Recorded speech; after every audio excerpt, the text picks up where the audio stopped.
अस्सलाम वालेकुम। आज की वीडियो में हम बात करेंगे अपने कैंसर की पहले हॉलमार्क की which was self sufficiency in growth signals, और इसमें उन्होंने ऑन्कोजीन्स का भी बताया हुआ है। तो इसके लिए सबसे पहले ये पता होना चाहिए कि हमारी बॉडी में जो नॉर्मल के कहते हैं जीन्स जो होती हैं, जो कि नॉर्मल सेलुलर प्रोलिफरेशन कराती हैं सेल्स के अंदर, जो ओवरऑल जो नॉर्मल सेलुलर जीन्स होती हैं उनको प्रोटोऑन्कोजीन्स कहते हैं, and they are liable to mutation. और जब वो प्रोटोऑन्कोजीन्स जब वो म्यूटेट कर जाती हैं तो उस म्यूटेशन की वजह से उन प्रोटोऑन्कोजीन का नाम हो जाता है ऑन्कोजीन। ठीक है, ये चीज़ याद रखनी है। इसकी समरी से भी डेफिनेशन इनकी पढ़ सकते हैं, कभी कभी पूछती जाती है कि what is proto oncogene and oncogene. तो इसका ये पता होना चाहिए कि proto oncogene is a normal cellular gene whose products promote cell proliferation, whereas oncogene is a mutated या overexpressed version of proto-oncogene that functions autonomously, having lost dependence on normal growth promoting signals. कि oncogenes are mutated genes that cause excessive cell growth even in absence of growth factors, क्योंकि यही hallmark है कि उसकी self sufficiency growth signals यही कि वो बगैर किसी ग्रोथ फैक्टर के जो कैंसर सेल्स हैं वो नॉर्मली ग्रो कर सकते हैं, and other growth promoting external cues.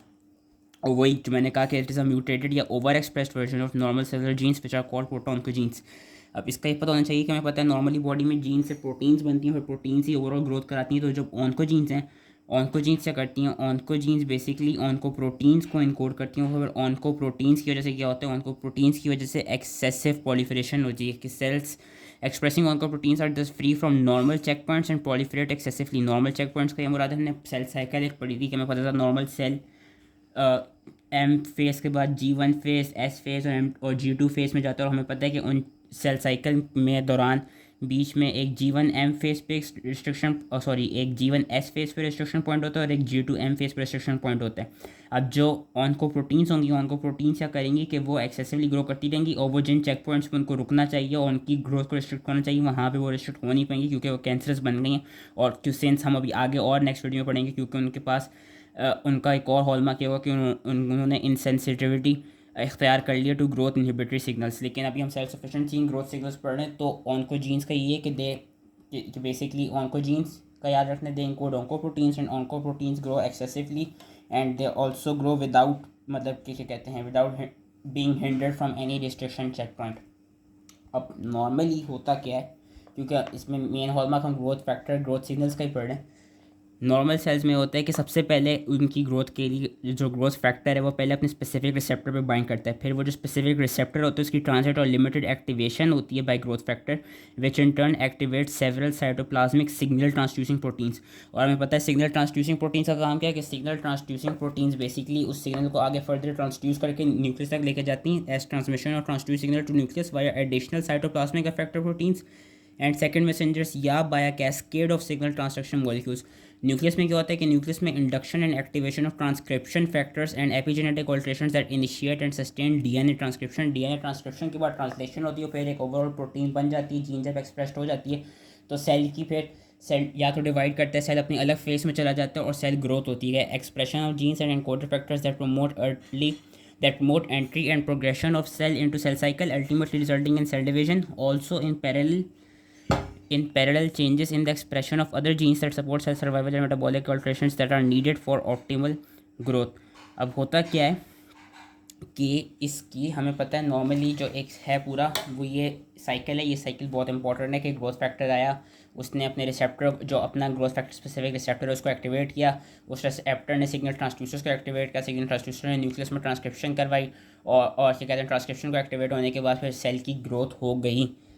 अब यहाँ पे 5 जगहों पे ऑन्कोप्रोटीन्स की बेसिकली फॉर्मेशन हो सकती है, या 5 जगह ऐसी हैं जहाँ पे म्यूटेशंस आ सकती हैं विच विल इन कहते हैं 5 प्रोटो ऑन्कोजीन्स ऐसी हैं जहाँ पे, या 5 जगह ऐसी जहाँ पे प्रोटो ऑन्कोजीन्स में म्यूटेशन आके ऑन्कोजीन बना सकती हैं। वो 5 जगह कौन सी जो कि इंपॉर्टेंट है, एक तो ग्रोथ फैक्टर के लेवल पे कि जो जीन्स ग्रोथ फैक्टर को इनकोड करेगी उनमें कोई म्यूटेशन आ जाए, एक ग्रोथ फैक्टर के रिसेप्टर के लेवल पे, एक सिग्नल ट्रांसड्यूसर्स के लेवल पे, एक ट्रांसक्रिप्शनल फैक्टर्स के लेवल पे, और एक सेल साइकिल प्रोग्रेसर्स के लेवल पे बेसिकली कोई भी म्यूटेशन आ सकती है जिसकी वजह से हो गया जो ऑन्कोप्रोटीन बनेगी वो फिर एबनॉर्मल सेल ग्रोथ कराएगी जो कि कैंसर की फॉर्मेशन बेसिकली कर रही होती है। अब उसका उन्होंने ये टेबल भी दिया है और आगे इसी को फर्दर डिटेल समझाया हुआ है। इसका टेबल में ऑब्वियसली हमको ये पूरा टेबल नहीं याद हो सकता, तो इस टेबल में जो इंपॉर्टेंट हैं और जिनसे रिलेटेड सवाल आ सकते हैं, वेदर इट बी MCQ या SCQ या whether it be in viva, सिर्फ वो इंपॉर्टेंट चीज़ें मैं बताऊंगा और उस इंपॉर्टेंट को याद रखना है हर हाल में। एक तो ये कि प्लेटलेट डिराइव जो ग्रोथ फैक्टर में क्या है कि जो प्रोटोऑन्कोजीन है platelet derive growth factor beta, जो कि platelet derive growth factor beta को इनकोड करती है। होगा क्या कि platelet derive growth factor beta basically इसमें अगर कोई इसकी कोई ओवर एक्सप्रेशन होने लग जाए तो इसकी ओवर एक्सप्रेशन की वजह से ये ज़्यादा से ज़्यादा वही ओवर एक्सप्रेस होती रहेगी। ये वाली जो जीन जो है जो प्रोटोऑन्कोजीन है ये जब म्यूटेट होगी तो ये ऑन्कोजीन में कन्वर्ट होकर ज़्यादा से ज़्यादा वही platelet derived growth factor beta बनाती रहेगी। और ये ओवर एक्सप्रेशन किस तरह के ट्यूमर में देखी जाती है? ये देखी जाती है एस्ट्रोसाइटोमा में। जो ग्रोथ फैक्टर रिसेप्टर है इसका वेरी इंपॉर्टेंट याद रखना है कि ERBB2 is basically proto oncogene या ऑन्कोजीन ही कह रहे हैं। और ERBB2 को याद रखना है कि इसकी एम्प्लीफिकेशन होती है। ये वेरी इंपॉर्टेंट इसलिए क्योंकि ये करती है ये HER2 रिसेप्टर को इनकोड करती है। और जब इसकी एम्प्लीफिकेशन होती है तो उसकी वजह से HER2 रिसेप्टर की ओवर एक्सप्रेशन होती है। और ये कहाँ देखी जाती है? ये देखी जाती है ब्रेस्ट कार्सिनोमा में। इसका कोई ना कोई केस ज़रूर आ सकता है क्योंकि ये वेरी इंपॉर्टेंट है। ये याद रख लेना कि ERBB2 is a proto oncogene या it is a oncogene which encodes for HER2 and HER2 is a growth factor receptor. और HER2 फिर क्या करता है? HER2 की ओवर एक्सप्रेशन की वजह से हमें ब्रेस्ट कार्सिनोमा मिलता है। जो वो हैं सिग्नल्स इन्वॉल्व इन जो proteins involve in signal transduction है, जो सिग्नल ट्रांसड्यूसर प्रोटीन्स है उसमें से ABL याद रखनी है। ABL का हम डिफरेंट वीडियोस में भी पढ़ेंगे। ये बेसिकली इसकी होती क्या? इसकी हम क्रोमोसोमल ट्रांसलोकेशन होती है जिसकी वजह से क्रॉनिक माइलॉइड ल्यूकीमिया होता है। और ये देखा जाता है ABL भी एक प्रोटोन को जीन है। और उसके अलावा ब्राफ का भी याद रखना है। हम अभी आगे इसी वीडियो में पढ़ेंगे कि रैस की म्यूटेशन हो जाती है पॉइंट म्यूटेशन, या ब्राफ के लेवल पे पॉइंट म्यूटेशन हो जाती है। BRAF is basically oncogene which encodes for different oncoproteins. और ये किन तरह के कैंसर्स में देखा जाता है? ये देखा जाता है मेलानोमस में, ल्यूकीमियास में, कोलोन कार्सिनोमा में। न्यूक्लियर रेगुलेटरी प्रोटीन्स का याद रखना है कि उसमें बेसिकली ट्रांसक्रिप्शनल एक्टिवेटर्स हैं जिसमें से MYC is very important. MYC की भी ट्रांसलोकेशन हो जाती है जो कि देखी जाती है बुर्किट लिम्फोमा में। और सेल साइक्लिन रेगुलेटर्स में cyclin dependent kinesis 4 CDK4 important है, वो याद रखना है। उसकी एम्प्लीफिकेशन हो जाती है या पॉइंट म्यूटेशन हो जाती है जो कि डिफरेंट ग्लियोब्लास्टोमा, मेलानोमा और सार्कोमा में देखी जाती है। तो इसी को हम आगे फर्दर डिटेल पढ़ेंगे कि oncoproteins and their cell growth at the level of growth factor का मैंने अभी बता दिया कि platelet derived growth factor receptor की बेसिकली याद रख लेनी है। ज़्यादातर ग्लायोब्लास्टोमस में देखा जाता है कि platelet derived growth factor beta था जो ऑन्कोप्रोटीन थी, जो ऑन्कोजीन थी। यहाँ पे है प्लेटलेट ड्राइव ग्रोथ फैक्टर जो कि ग्लायोब्लास्टोमस में देखी जाती है ग्रोथ फैक्टर्स के लेवल पे। ग्रोथ फैक्टर रिसेप्टर का जो लेवल है that is very very important. अब होता क्या है कि जो यूजली कैंसर सेल्स होते हैं उनमें ये देखा जाता है कि उनमें जो ग्रोथ फैक्टर रिसेप्टर प्रेजेंट होता है ना वो उसकी टायरोसिन काइनेज रिसेप्टर लाइक मायोटी होती है। या अगर रिसेप्टर प्रेजेंट ना भी हो तो ये देखा जाता है जो कैंसर सेल्स होते हैं उनके पास कुछ टायरोसिन काइनेसिस लाइक रिसेप्टर मायोटी होती है, कॉन्स्टिट्यूशन होती है बेसिकली उनके पास, कैंसर सेल के पास टायरोसिन काइनेस रिसेप्टर जैसी। अब टायरोसिन रिसेप्टर काइनेसिस नॉर्मली किस तरह परफॉर्म कर रहा होता है? नॉर्मली बॉडी में होता है ये जिन सेल्स के पास टायरोसिन काइनेस रिसेप्टर है नॉर्मली ये होता है कि नॉर्मल लेवल्स पे जब भी कोई ग्रोथ फैक्टर अपने टायरोसिन काइनेस रिसेप्टर पे आते हैं तो होती क्या है? उस टायरोसिन काइनेस रिसेप्टर की एक्टिवेशन हो जाती है, वो अपनी डायमेरिक स्टेट में आ जाता है। उसकी कन्फर्मेशन ऐसे होती है कि वो अपनी एक्टिव डायमेरिक स्टेट में आके करता है कि जो उसके टायरोसिन रेसिड्यूज होते हैं वो ऑटोफॉस्फोराइलेट हो जाते हैं। और हमें पता है कि जो टायरोसिन काइनेस रिसेप्टर होता है उसकी एक्स्ट्रा सेलुलर जो साइट है वहाँ पे ग्रोथ फैक्टर के लगने की जगह होती है, वेरस उसकी साइटोप्लाज्मिक वो है जो उसकी साइटोप्लाज्मिक डोमेन है वहाँ पे हमें पता है वहाँ पे टायरोसिन रेसिड्यूज होते हैं। तो जब भी ग्रोथ फैक्टर अपनी साइड पे लगता है उससे होता है कि जो टायरोसिन काइनेस रिसेप्टर है वो अपनी वो क्या कहते हैं डायमेरिक स्टेट में जाके एक्टिव होता है और जो उसके टायरोसिन रेसिड्यूज लगे होते हैं उनको ऑटोफॉस्फोराइलेट कर देता है। अब वो टायरोसिन रेसिड्यूज आगे क्या करते हैं? वो डिफरेंट सिग्नल ट्रांसड्यूसर्स को एक्टिवेट करते हैं। यहाँ पे उन्होंने रैस का बताया है कि वो रैस को एक्टिवेट करते हैं। रैस को कैसे एक्टिवेट करते हैं? वो GDP को JDP में कन्वर्ट कर देते हैं। अब RAS which is a signal transducer ये आगे जाके क्या करता है? ये आगे जाके बेसिकली दो पाथवेज में चला जाता है, वेदर MAP के पाथवे या PI3 के पाथवे। और इन दोनों पाथवे से अल्टीमेटली वो करता है क्या? सेल ग्रोथ करता है। नॉर्मली ये याद रखना है नॉर्मली ये हो रहा होता है। अब एब नॉर्मली या कैंसर की कंडीशन में या म्यूटेशन में होता क्या है कि अगर इस लेवल पे कोई ऑन्कोजीन बेसिकली प्रेजेंट हो जाए, वो क्या करती है उसमें ये होता है कि जो भी ऑन्कोजीन या बन गई है जिसके पास टायरोसिन काइनेस रिसेप्टर मायोटी आ गई है वो उसमें कैंसर की स्टेट में ये होता है कि जो रिसेप्टर टायरोसिन काइनेस की मायोटी बनी होती है, जो रिसेप्टर टायरोसिन काइनेस प्रेजेंट होता है वो एक्टिवेटेड रहता है, वो स्टिमुलेटेड रहता है in the absence of growth factor. क्योंकि हॉलमार्क क्या है? हॉलमार्क ये कि self sufficiency to growth signals. तो नॉर्मली ग्रोथ फैक्टर की ज़रूरत होती है, ग्रोथ फैक्टर नहीं होगा तो टायरोसिन काइनेस रिसेप्टर एक्टिवेट नहीं होगा। कैंसर की स्टेट में या म्यूटेशन वही म्यूटेटेड स्टेट में ये होगा कि जो जिस ऑन्कोजीन ने भी रिसेप्टर टायरोसिन काइनेस वाली मायोटी को अख्तियार कर ली होगी या उसको जाके वो म्यूटेट किया होगा उसकी वजह से होगा क्या कि जो टायरोसिन काइनेज रिसेप्टर है वो एक्टिवेटेड रहेगा इन the absence of growth factor, और जो ये पूरी साइकिल है चलती रहेगी, जिसकी वजह से फिर एबनॉर्मल सेल ग्रोथ मिलेगी, जो कि कैंसर की तरफ बेसिकली एंड रिजल्ट ये होता है कि वो कैंसर की तरफ ले जाती है। अब वो जो टायरोसिन काइनेज रिसेप्टर वाली मायोटी है उसमें how does it become active in tumours, और क्या कहते हैं कौन से मैकेनिज्म्स हैं जिसकी वजह से वो साइड जो वो म्यूटेट हो सकती है। 3 मैकेनिज्म है: point mutation, gene rearrangement and gene amplification in क्या कहते हैं in basically those genes which are encoding for tyrosine kinase receptor या टायरोसिन काइनेज रिसेप्टर लाइक मायोटी। सबसे पहली वाली पॉइंट म्यूटेशन। पॉइंट म्यूटेशन में क्या होता है? पॉइंट म्यूटेशन में ये देखा गया, पॉइंट म्यूटेशन की एग्जांपल ये है कि जो ERBB1 जीन है, ERBB1 gene basically EGFR receptor को इनकोड करती है, जिसके पास टायरोसिन काइनेज लाइक मायोटी है। और होता क्या है कि जब उसमें पॉइंट म्यूटेशन हो जाती है ERBB1 में, तो उसकी वजह से होता है क्या, जो ये वाला रिसेप्टर है ये एक्टिवेटेड रहता है। जब ये एक्टिवेटेड रहता है तो ये पूरी साइकिल चलती रहती है। और ये किस स्टेट में देखी जाती है? ये देखी जाती है लंग एडिनो कार्सिनोमास में। ERBB2 very very important. ERBB2 is a gene, it is an oncogene which encodes for HER2 protein. HER2 क्या है? HER2 is the tyrosine kinase receptor like मायोटी। ये रिसेप्टर है। होता क्या, इसकी एम्पलीफिकेशन हो जाती है। जो जब इसकी एम्पलीफिकेशन हो जाती है उसकी वजह से जो HER2 है रिसेप्टर है वो ओवर एक्सप्रेस हो जाता है, जिसकी वजह से ये पूरी साइकिल चलती रहती है और एबनॉर्मल सेल ग्रोथ होती है। और ये कहाँ देखी जाती है? ये देखी जाती है मोस्ट इंपॉर्टेंट ब्रेस्ट कार्सिनोमास में। फिर एक और है ALK क्या देखा जाएगा, क्योंकि लास्टली इसका जो मैकेनिज्म है वो है थ्रू जीन रीअरेंजमेंट। ALK का ये है कि लंग एडिनो कार्सिनोमास में ये देखा गया कि ALK का कुछ part EML4, ALK is a gene, ALK gene का कुछ पार्ट EML4 जीन के साथ जाके फ्यूज़ हो जाता है, जिसकी वजह से जेनेटिक रीअरेंजमेंट होती है और इसकी वजह से फिर लंग एडिनो कार्सिनोमा मिलता है। तो इसकी ज़्यादा मतलब डिटेल में जाने की ज़रूरत नहीं है। इसमें बेसिकली ये है कि जीन्स का कुछ पार्ट आपस में फ्यूज़ हो रहा है। तो ये 3 मैकेनिज्म से जो टायरोसिन काइनेज रिसेप्टर्स लाइक मायोटी है उसमें उसकी जीन में म्यूटेशन आती है। कैसे? Point mutation, gene rearrangement and genetic amplification. आगे अब हम ये हम क्या रिसेप्टर्स पढ़े थे, आगे signal transducers. Downstream components of receptor tyrosine kinase signalling pathway we know के क्या कहते हैं एंड रिजल्ट ये होता है कि इट स्टिमुलेट्स रैस। और रैस से क्या हो रहा है? ये 2 पाथवेज आ रहे हैं, मैप के एंड PI3 के। अब जितने भी क्या कहते हैं ट्यूमर्स हैं ना, ज़्यादातर जो कॉमन म्यूटेशन देखी जाती है, जिस जीन में म्यूटेशन देखी जाती है वो पॉइंट म्यूटेशन देखी जाती है। किस में? रैस में।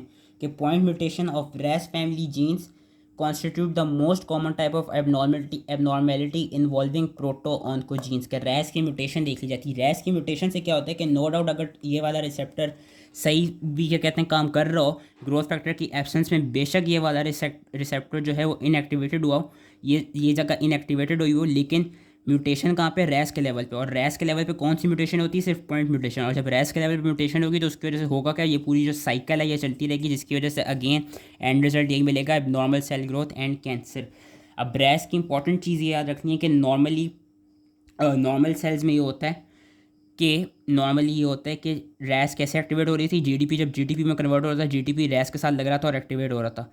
अब जब सेल ग्रोथ हो जाती है, सेल ग्रोथ होने के बाद होता क्या है कि जो रैस है, रैस के अपने पास एक GTPase एक्टिविटी होती है और GTPase एक्टिवेटिंग प्रोटीन्स होती हैं। वो GTPase एक्टिविटी करती है कि वो GTPase एक्टिविटी बेसिकली GTP को वापस GDP में कन्वर्ट कर देती है, जिसकी वजह से रैस इनएक्टिवेट हो जाता है। और जब रैस इनएक्टिवेट हो जाता है तो फिर ये साइकिल आगे नहीं चलती। अब रैस की पॉइंट म्यूटेशन में क्या होता है? रैस की पॉइंट म्यूटेशन में बेसिकली ये होता है कि जो उसकी GTPase एक्टिविटी थी वो रिड्यूस हो जाती है। और जब वो GTPase एक्टिविटी रिड्यूस हो जाती है उस वजह से होता है कि जो GTP है it can't convert itself into GDP, जिसकी वजह से ये बेसिकली जो GTPase एक्टिवेटिंग प्रोटीन्स हैं ये इनएक्टिवेट हो जाती हैं, जिसकी वजह से GTP को वो GDP में कन्वर्ट नहीं कर पाती हैं, और जिसकी वजह से होता है कि ये साइकिल चलती रहती है and it leads to abnormal cell growth. और ये काफ़ी सारे कैंसर्स में देखी गई है। इसकी एग्जांपल उन्होंने दी हुई है। बेशक अगर फिगर्स सही से ना आया तो कोई बात नहीं, लेकिन यह है कि पैंक्रियाटिक एडिनोकार्सिनोमास में देखी जाती है, कोलोन के कैंसर्स में, एंडोमेट्रियल कैंसर्स में, थायराइड कैंसर्स में, लंग एडिनोकार्सिनोमास में और माइलॉइड ल्यूकीमियास में, इन सब कैंसर्स में रैस की पॉइंट म्यूटेशन देखी जाती है। अब रैस म्यूटेशन से आगे क्या है? हमने पढ़ा रैस से आगे क्या है? मैप के पाथवे एंड PI3 की पाथवे।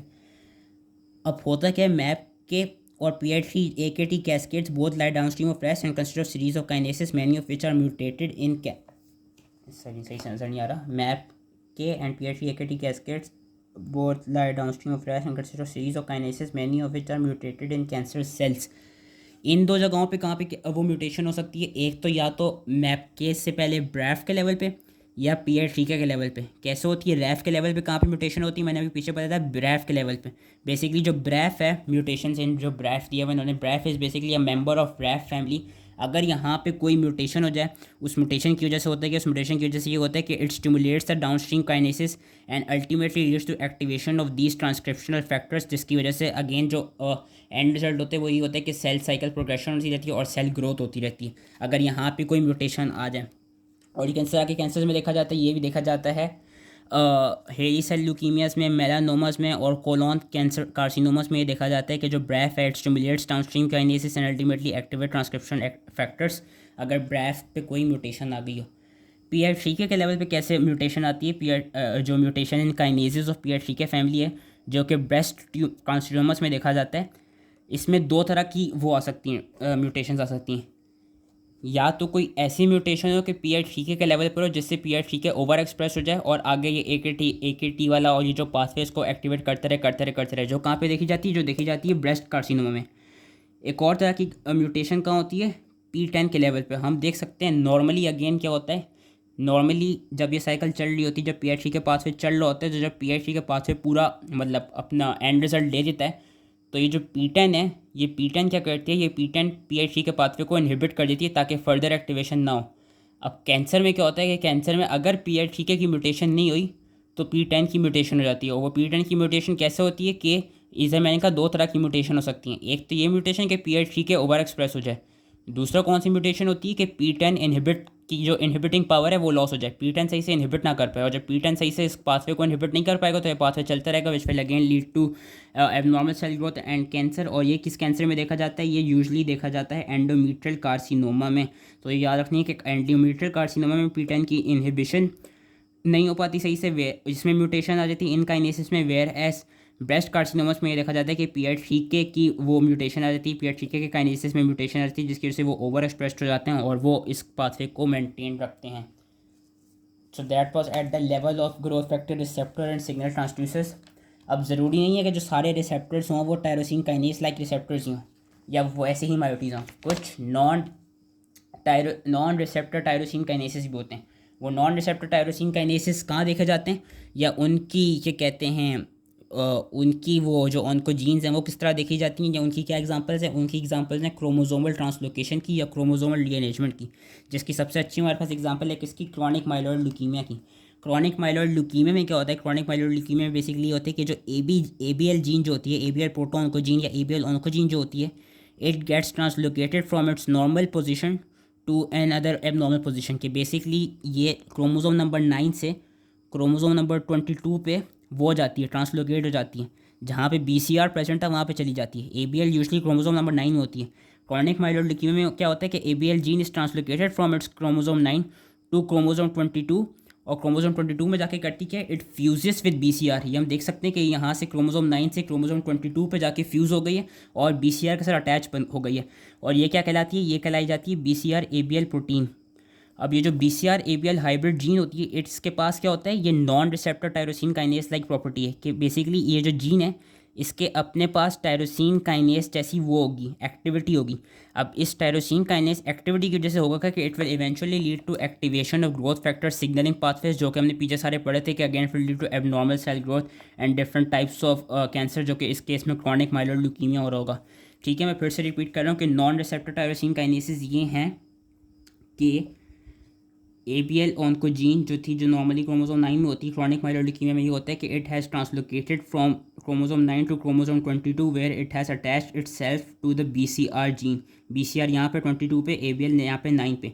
ABL यहाँ से चली गई इधर को और यहाँ 22 वाले BCR के साथ जाके लग गई और जब ये हाइब्रिड बन गया तो इस हाइब्रिड ने क्या किया? इस हाइब्रिड ने खुद से अपने पास टायरोसिन काइनेस लाइक एक्टिविटी आ गई यहाँ पे, लेकिन रिसेप्टर प्रेजेंट नहीं है, इसलिए हम इसको नॉन रिसेप्टर टायरोसिन काइनेस कह रहे हैं कि यहाँ पे देयर इज़ नो रिसेप्टर। अब इस हाइब्रिड ने टायरोसिन काइनेस वाली एक्टिविटी जब आ गई तो उसने किया कि it eventually lead to activation of growth factor signalling pathway, जिसकी वजह से अगेन क्रॉनिक माइलॉइड ल्यूकीमिया और ज़्यादा से ज़्यादा बढ़ता गया। सो हमने क्या कहते हैं अब तक 3 पढ़ लिए, ग्रोथ फैक्टर रिसेप्टर और सिग्नल ट्रांसड्यूसर्स। अब हमारे पास 2 रह गए हैं, transcriptional factors and cell cycle promoters. Transcriptional factors में मैंने एक ही बताया था जो कि इंपॉर्टेंट है, which was M Y C में अगर कोई म्यूटेशन आ जाए which affects transcriptional factors, it leads to dysregulation of M Y C के कहते हैं mutations affecting transcriptional factors that regulate the expression of pro growth genes and cyclins. Basically ये क्या, ये हम देख सकते हैं कि एम बाई सी आगे क्या कर रहा है, M Y C pro growth genes को और जो प्रोटीन सिंथेसिस और साइक्लिन्स हैं इनको वो कर रहा है एक तरफ से, क्या कह सकते हैं, जो प्रो ग्रोथ जीन्स हैं और जो साइक्लिन्स हैं इनको एम बाई सी बेसिकली इनको ही वो एक्टिवेट कर रहा है फर्दर।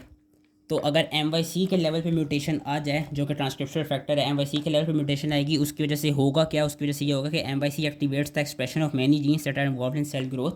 अगर एम बाई सी के लेवल पे विच इज ट्रांसक्रिप्शनल फैक्टर इस लेवल पे म्यूटेशन आ गई तो इसके रिजल्ट ये होंगे कि it will lead to activation of D cyclins. अब जब डी साइक्लिन्स इन्वॉल्व होगी तो उसकी वजह से क्या, इसका क्या मतलब है, इसका ये मतलब है कि ज़्यादा से ज़्यादा सेल साइकिल प्रोग्रेशन होती रहेगी। They upregulate the expression of ribosomal RNA genes and ribosomal RNA processing, which enhances the assembly of ribosomes and thus increases the protein synthesis. MYC क्या करती है, upregulates a program of gene expression that leads to metabolic reprogramming and the Wahlberg effect, जो कि एक और hallmark है जो कि हम नेक्स्ट वीडियो में आई बिलीव पढ़ेंगे।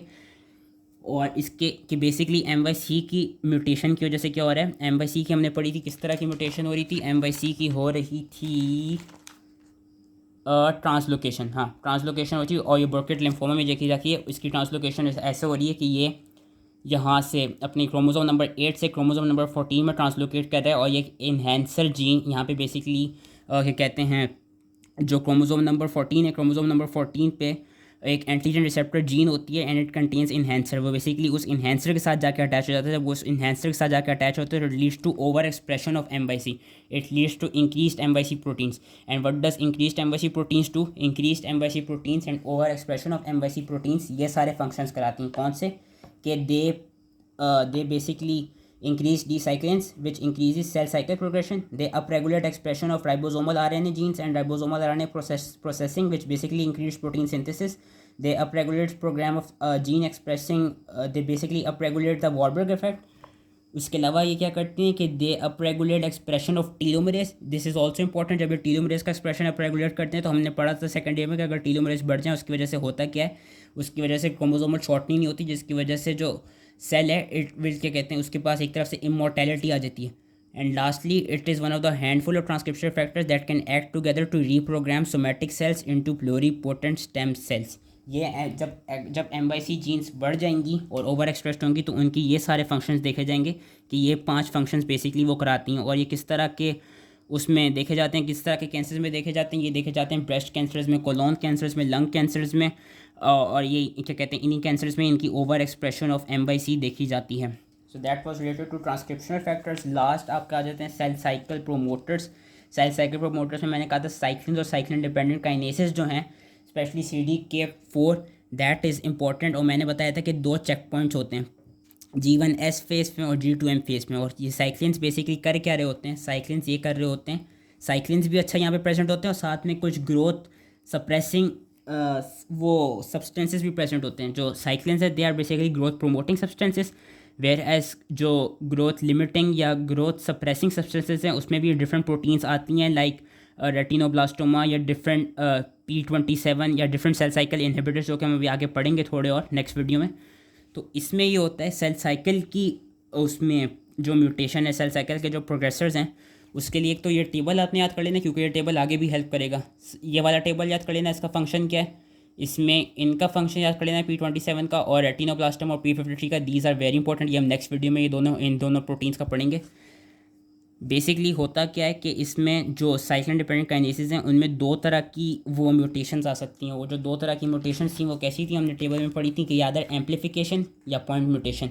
अब वो एम्पलीफिकेशन या पॉइंट म्यूटेशन कैसी आती है, एम्पलीफिकेशन इस तरह की होती है कि जो साइक्लिन डिपेंडेंट काइनेसिस हैं उनकी जब एम्पलीफिकेशन हुई उसकी वजह से हुआ क्या कि they will promote unregulated G1S progression and दस फंक्शन एज ऑन्कोजीन्स।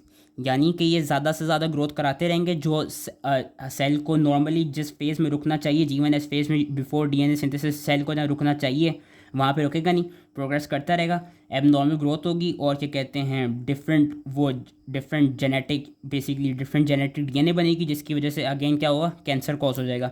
एक तो इस तरह की म्यूटेशन होती है। दूसरी म्यूटेशन किस तरह की होती है कि mutations in genes which inhibit G1S progression. ये कौन सी म्यूटेशन थी? Mutation in D cyclin genes which are promoting unregulated G1S progression. यहाँ पे कौन सी म्यूटेशन हो रही है? In those genes which inhibit G1S progression. कौन से इनहिबिट्स हैं?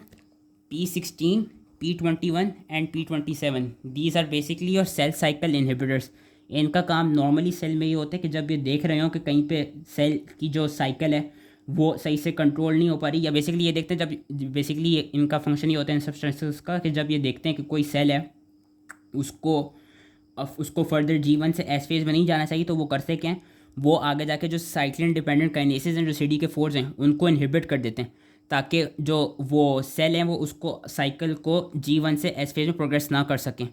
अब यहाँ पे क्या हो रहा है, वो जो साइक्लिन सेल साइकिल इनहिबिटर्स थे P21 और P27 और P16, उनमें म्यूटेशन आ गई, उनमें कोई भी पॉइंट म्यूटेशन आ गई लेट्स सपोज। अब उस पर म्यूटेशन आने की वजह से हुआ क्या? उसमें म्यूटेशन आने की वजह से हुआ ये कि जो आपका सेल है, सेल अब सही से अपनी क्या कहते हैं, वही अगेन वही चीज़ हुई जो इधर हो रही थी कि अपनी G1 स्पेस में सही से रुका नहीं, जिसकी वजह से वो क्या कहते हैं आगे फर्दर साइकिल में वो जाता गया, और जब वो जाता गया तो अब नॉर्मली ग्रो करता रहा, and it leads to the formation of different तरह के कैंसर और डिफरेंट इन्होंने एग्जांपल्स दी हुई कि एक्यूट लिम्फोब्लास्टिक ल्यूकीमिया हो गया, स्मॉल सेल लंग कार्सिनोमोस हो गए, सॉफ्ट टिश्यू सार्कोमोस हो गए, ब्लैडर कैंसर्स हो गए।